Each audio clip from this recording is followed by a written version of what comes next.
बम्बई के हरि कानोबा नामक एक महानुभाव ने अपने कई मित्रों और संबंधियों से साईं बाबा की अनेक लीलाएं सुनी थी, परंतु उन्हें विश्वास न होता था क्योंकि वे संशयालु प्रकृति के व्यक्ति थे।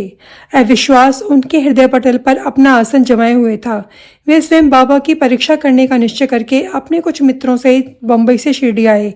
उन्होंने सिर पर एक जरी की पगड़ी और पैरों में नए सैंडल पहन रखे थे। उन्होंने बाबा को दूर से ही देखकर उनके पास जाकर उन्हें प्रणाम तो करना चाहा, परंतु उनके नए सैंडल इस कार्य में बाधक बन गए। उनके समझ में नहीं आ रहा था कि अब क्या किया जाए। तब उन्होंने अपने सैंडल मंडप के एक सुरक्षित कोने में रखे और मस्जिद में जाकर बाबा के दर्शन किए। उनका ध्यान सैंडलों पर ही लगा रहा।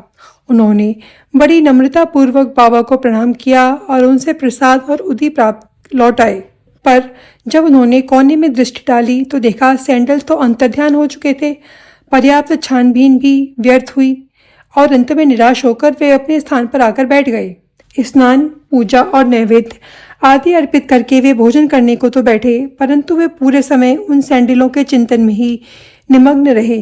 भोजन कर मुंह हाथ धोकर जब वे बाहर आए तो उन्होंने एक मराठा बालक को अपनी ओर आते देखा, जिसके हाथ में डंडे के कोने में एक नए सैंडलों का जोड़ा लटका हुआ था।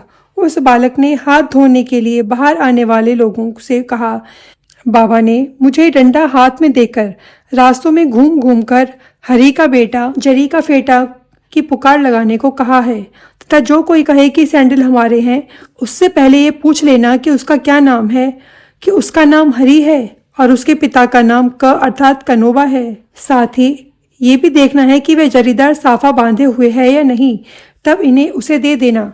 बालक का कथन सुनकर हरि कानोबा को बेहद आनंद व आश्चर्य हुआ। उन्होंने आगे बढ़कर बालक से कहा, ये हमारे ही सैंडल हैं। मेरा नाम ही हरि है और मैं कनोबा का पुत्र हूँ। ये देखो मेरा जरी का साफा। बालक संतुष्ट हो गया और उन्हें सैंडल दे दी। उन्होंने सोचा कि मेरी जरीदार पगड़ी तो सबको ही दिख रही थी, हो सकता है बाबा की भी दृष्टि में आ गई हो, परंतु ये मेरी शिरडी यात्रा का प्रथम अवसर है। फिर बाबा को कैसे विदित हो गया कि मेरा नाम हरि है और मेरे पिता का नाम कानोबा? वह तो केवल बाबा की परीक्षार्थ वहां आया था। उसे इस घटना से बाबा की महानता विदित हो गई।